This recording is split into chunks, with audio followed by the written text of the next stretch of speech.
Thank you very much.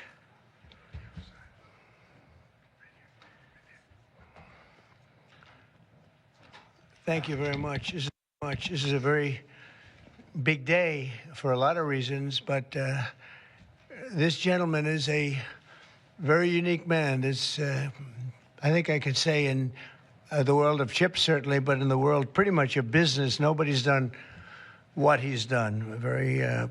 For those of you that are into that world, you would say, wow, he's a legend, but he is a legend, and it's an honor to be with you. Very great honor. Thank you very much. Mr. President. Thank you very much. Welcoming from TSMC, which is the biggest there is at a level that you can't even calculate, frankly. C.C. Wei to the White House for a very historic announcement. This is a tremendous thing for our country and hopefully for his company. We're also pleased to be joined by Commerce Secretary Howard Lutnick and White House AI and SIP, the crypto czar David Sachs, another two very highly respected people. It's great to have you guys involved. And David, thank you very much for coming on.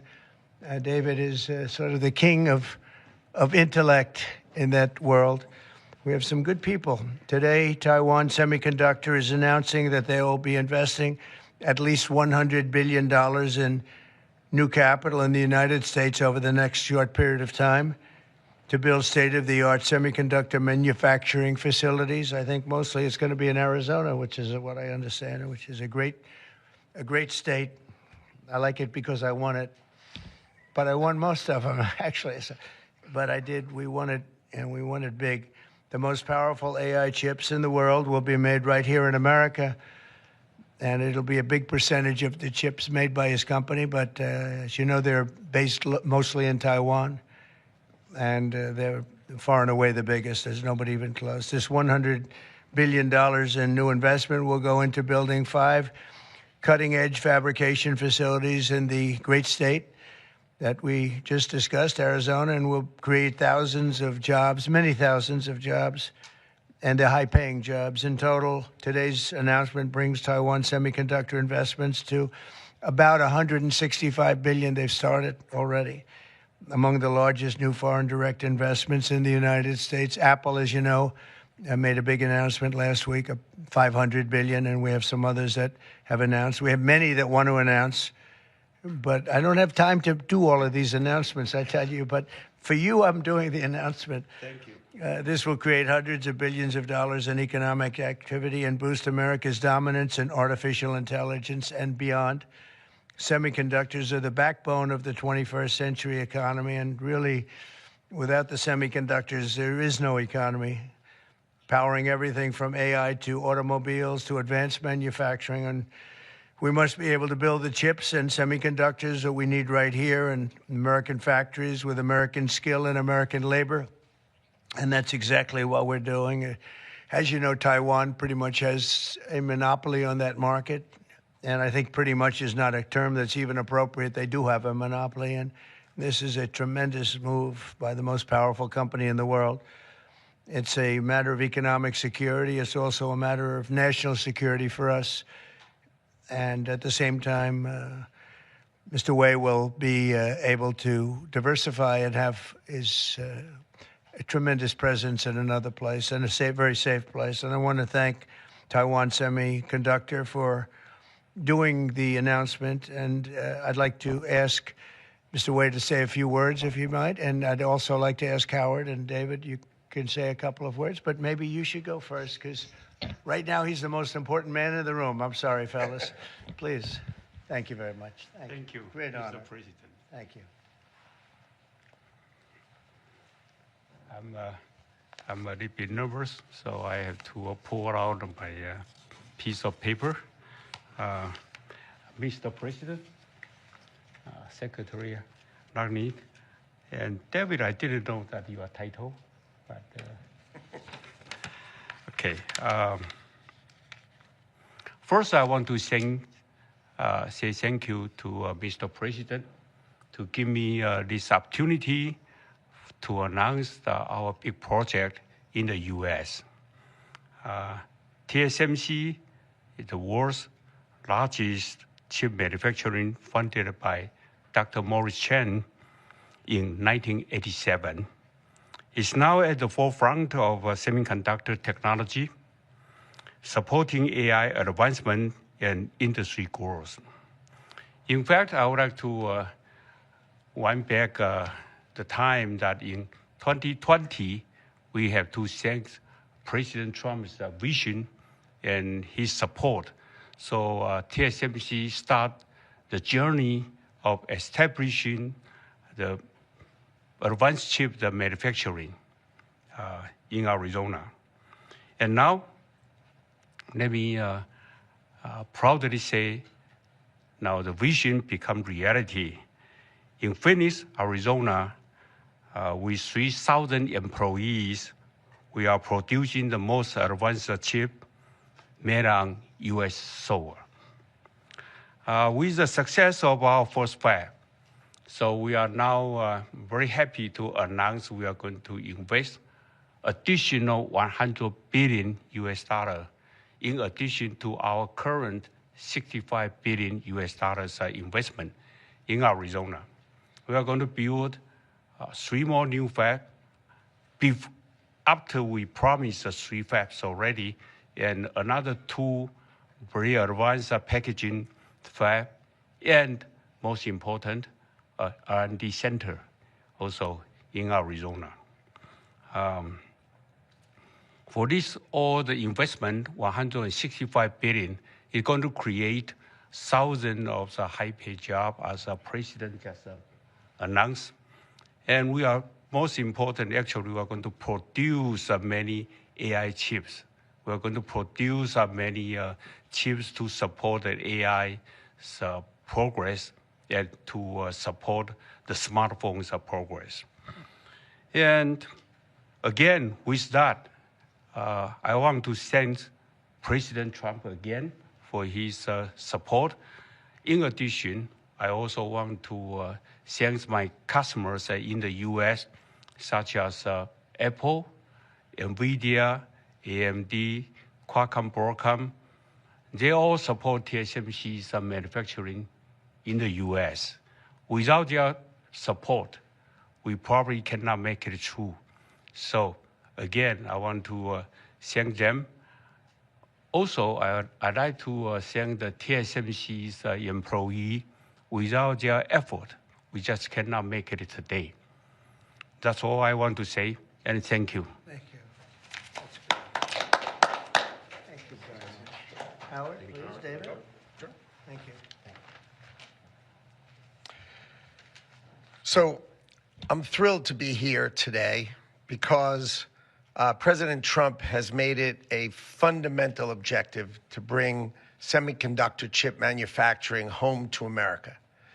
Under the Biden administration, TSMC received a $6 billion grant, and that encouraged them to build $65 billion. So America gave TSMC 10% of the money to build here. And now you're seeing the power of Donald Trump's presidency, because TSMC, the greatest manufacturer of chips in the world, is coming to America with a $100 billion investment. And of course, that is backed by the fact that they can come here because they can avoid paying tariffs. So the idea is come to America, build greatness in America, build for the American customers, the Apple, NVIDIA, that whole list that Chairman Wei gave in order to bring production to America. So we're really, really excited. This continues the most incredible path you've ever seen in these first weeks and months of the Trump administration of incredible manufacturing coming to America. The keys that the president has called out are coming here. They're coming here in huge size because they want to be in the greatest market in the world, and they want to avoid the tariffs that if they're not here, they'd have to suffer. So I want to congratulate C.C. Wei for bringing in this incredible $100 billion investment, but it's on the shoulders of our President Donald Trump, which is why he's coming. So thank you. Thank you. David? Thank you, sir. Well, the products that TSMC makes are literally the most important products in the world. I mean, these advanced chips power everything. They power AI, they power your phone, they power your cars.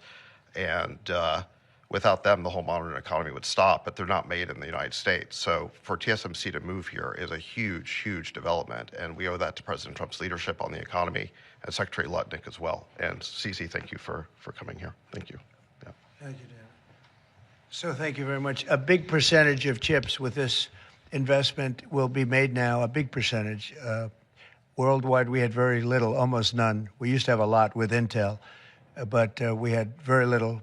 And we'll be at close to 40% of the market with this transaction and a couple of others that we're doing.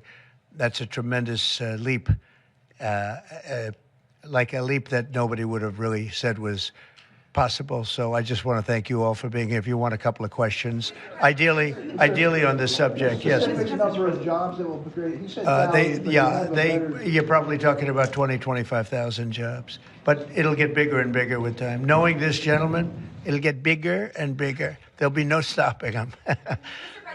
Yeah, Brian, go ahead. In addition to the job, you talked about national security, and that's one thing I think a lot of Americans don't understand. Explain the national security aspect of this.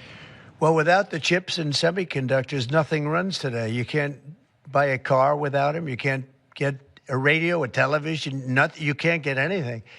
And we thought it was very important, obviously business-wise, but we thought even in terms of national security to have this large percentage of the chips, semiconductors, and other things that they make, the most important product. And not a product that you can really copy. It takes years and years. You know, on the needle of a pin is total genius. I mean, they can put things, something the size of the needle, the point of a pin, they put information that is just not even believable. So if you would see this, it's just really something. Yes, Brian? One more aspect to that. Honda announced they're coming to Indiana because of the tariffs. Once again, that's right. Bringing additional jobs and manufacturing. You want to comment on that as well? Well, Honda's coming, and I told you about Apple that they're going to be starting to build massively here, $500 billion. And we have many other companies going to be announced, but we had many that have already announced. And no, it's going to be great. It's looking really strong. I don't think this country has ever seen anything like we're seeing right now. Now, the tariffs, as you know, will start a week earlier than the reciprocal, which is going to be on a couple of weeks earlier. Reciprocal tariffs start on April 2nd. And I wanted to make it April 1st, but I didn't want to go April Fool's Day because that costs a lot of money, but that one day. But so we're going April 2nd. But very importantly, tomorrow tariffs 25% on Canada and 25% on Mexico, and that'll start. So they're going to have a tariff. So what they have to do is build their car plants, frankly, and other things in the United States, in which case they have no tariffs. In other words, you build, and this is exactly what Mr. Wei is doing, by building here. Otherwise, they'll build, if they did them in Taiwan to send them here, they'll have 25% or 30% or 50% or whatever the number may be someday. It'll go only up. But by doing it here, he has no tariff, so he's way ahead of the game. And I would just say this to people in Canada or Mexico, if they're going to build car plants, the people that are doing them are much better off building here because we have the market. We're the market where they sell the most. And so I think it's going to be very exciting for the automobile companies, very exciting for, I can think of any, as an example, North Carolina, they had the grid. I used to go there to buy furniture for hotels, and it's been wiped out. That business all went to other countries. And now it's all going to come back into North Carolina, the furniture manufacturing business, please. Is the Ukraine minerals deal now dead, or can it be revived? Well, I'll let you know. We're making a speech. You probably heard about it tomorrow night, so I'll let you know tomorrow night. But no, I don't think so. I think it's a great deal for us because, Biden very, very foolishly, stupidly, frankly, gave $300 billion and $350 billion more accurately to a country to fight and to try and do things. And you know what happened? We get nothing. Just gave it. We could have rebuilt our entire U.S. Navy with $350 billion. Think of it, $350 billion. we could have rebuilt our U.S. Navy. So he gave it away as fast as the money could be gone. And what we're doing is getting that all back and a lot more than that. And what we need, it's very important for this business that we're talking about here with chips and semiconductors and everything else. We need rare earths. And the deal we have is we have the finest rare earths that you can. Sir, on Ukraine. Mr. President, what do you need to see from President Zelensky to restart these negotiations?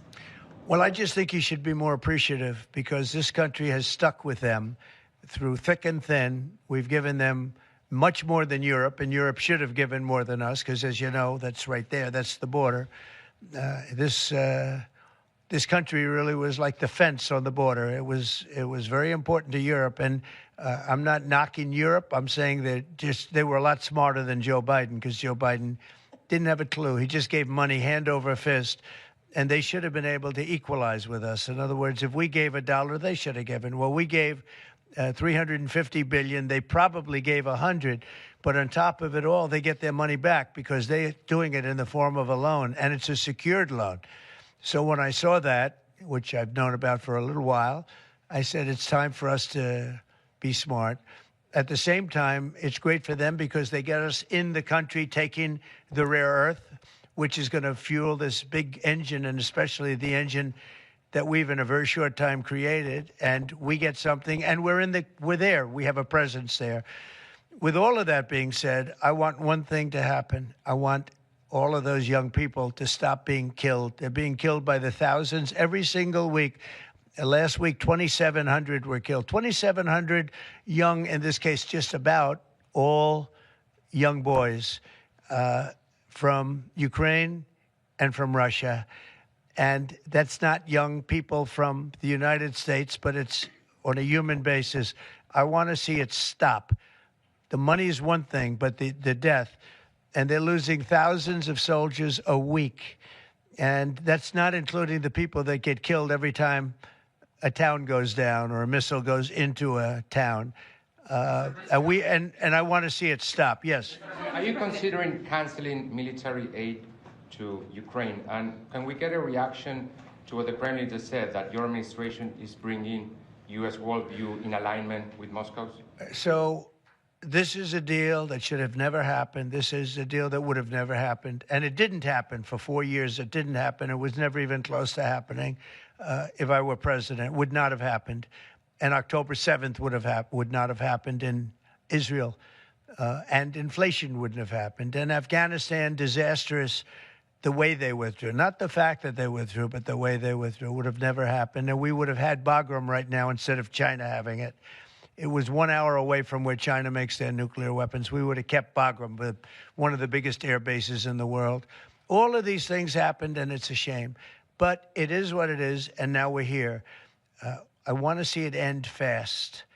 I don't want to see this go on for years and years. Now, President Zelensky supposedly made a statement today in AP. I'm not a big fan of AP, so maybe it was an incorrect statement, but he said he thinks the war's going to go on for a long time. And he better not be right about that. That's all I'm saying.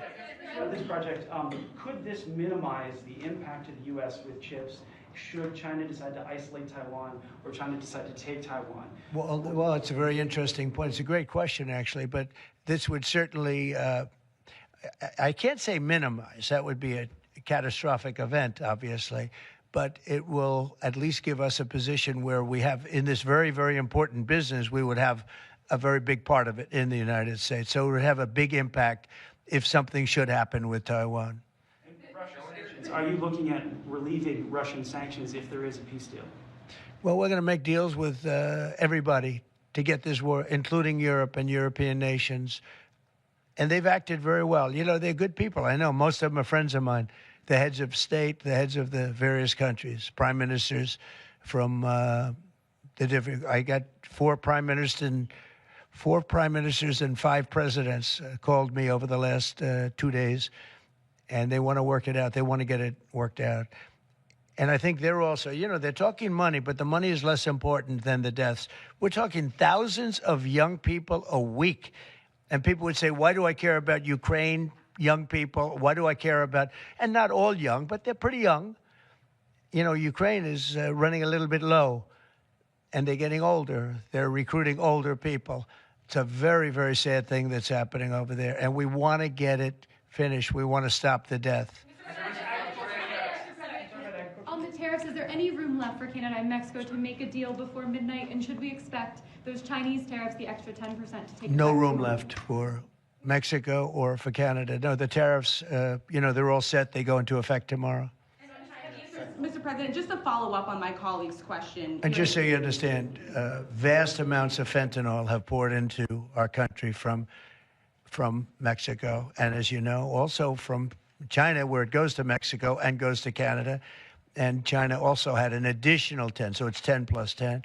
And it comes in from Canada and it comes in from Mexico. And that's a very important thing to say. Yeah, please, go ahead. Have you decided if you're going to suspend military aid to Ukraine? Have you made that decision? Well, I haven't even talked about that right now. I mean, right now, we'll see what happens. A lot of things are happening right now as we speak. I mean, literally as we speak. I could give you an answer and go back to my office, the beautiful Oval Office. I could go back into the Oval Office and find out that the answer is obsolete.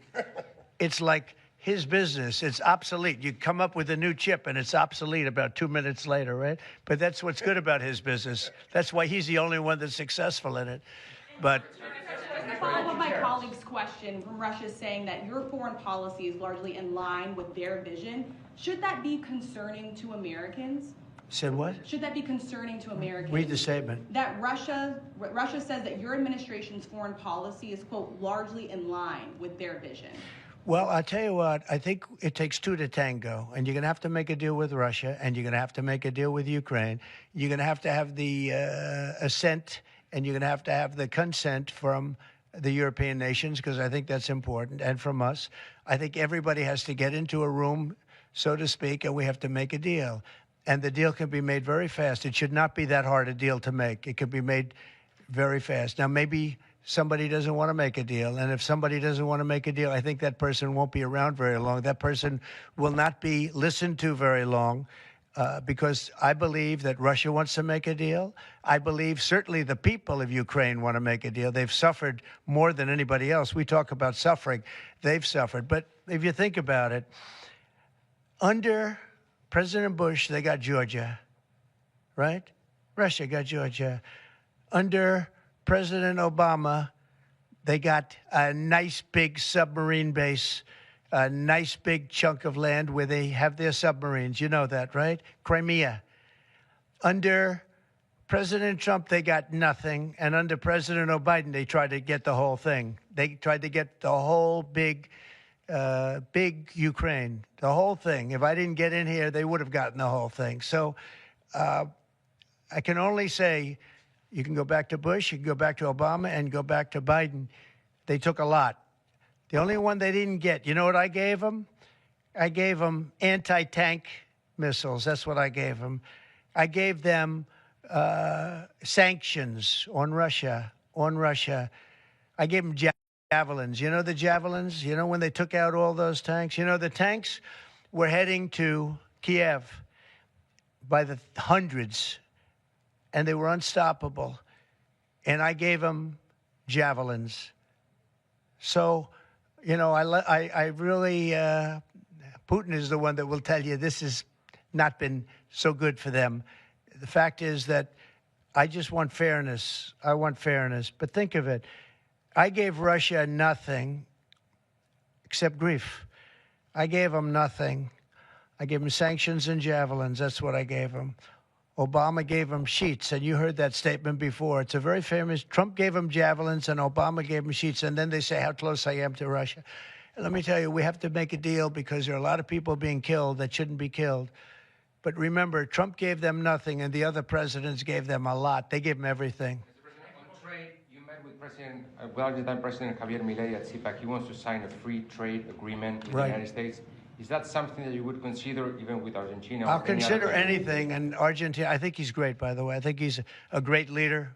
He's doing a great job. He's doing a fantastic job. Brought it back from oblivion. Yeah, we'll look at things. We're looking at the UK with things. It doesn't have to be tariffs, but tariffs are easy. They're fast. They're efficient. And they bring fairness. For instance, when people kill their their dollar, their equivalent of the dollar, whether it's the yuan or the yen in Japan or the yuan in China, when they drop them down, that puts us at a very unfair disadvantage. So all I have to do is say, Howard, we're going to have to raise the tariffs a little bit, because I've called President Xi, I've called the leaders of Japan to say you can't continue to reduce and break down your currency. You can't do it because it's unfair to us. It's very hard for us to make tractors, Caterpillar, here when Japan, China, and other places are killing their currency, meaning driving it down. So all of these things add up. And the way you solve it very easily is with tariffs, because when they do that, instead of having to make phone calls every day like I used to do with certain leaders, President Xi a little bit, a lot of phone calls, talking about the fact that they're lowering their yuan, they're lowering it down, and that makes it very, very hard for us. So this way I just say, look, let them do that, and we make up for it with the tariffs. But Will you be speaking with Mexican President Claudia Sheinbaum about yeah, sure, I will. I have a lot of respect for her. Mr. President, Mr. President, tariff takes Yeah. effect. It'll be 20% on China now. How high are you willing to go against China? Well, I can't say. It depends on what they do with their currency. It depends on what they do in terms of a retaliation with some kind of an economic retaliation, which I don't think they're going to retaliate too much. Hey, look, the United States has been taken advantage of for 40 years. The United States has been a laughingstock for years and years. That's why this gentleman is built in Taiwan instead of building here. It would have been better if he built here. If we had a president that knew what they were doing, and we had a lot of them very bad on trade. Look, I'm a huge fan of Ronald Reagan, but he was bad on trade, very bad on trade. He allowed a lot of people, a lot of businesses to be taken. So I say that with due respect, because he was so great on other things, but he was bad on trade. We are setting records right now, records like nobody has ever seen before. When you have companies like this coming in, and almost 40% of their company in one signature is going to be devoted to what he does, which is one of the most important businesses in the world. That's an unbelievable thing. When Apple now is going to start building all of their plants here, all because of what we've done in terms of, it's not because he likes me or they like me. They don't probably like me at all. I don't know. I think he likes me a little bit at least. But you know what? It's the incentive we created, or the negative incentive. I mean, it's going to be very costly for people to take advantage of this country. They can't come in and steal our money and steal our jobs and take our factories and take our businesses and expect not to be punished. And they're being punished by tariffs. It's a very powerful weapon that politicians haven't used because they were either dishonest, stupid, or paid off in some other form. And now we're using them. Say it. Have you spoken with President Xi about this? I don't want to tell you that. Thank you very much, everybody. Thank you. Thank you very much. Running for New York City mayor. Will people who don't respond to the emails be fired?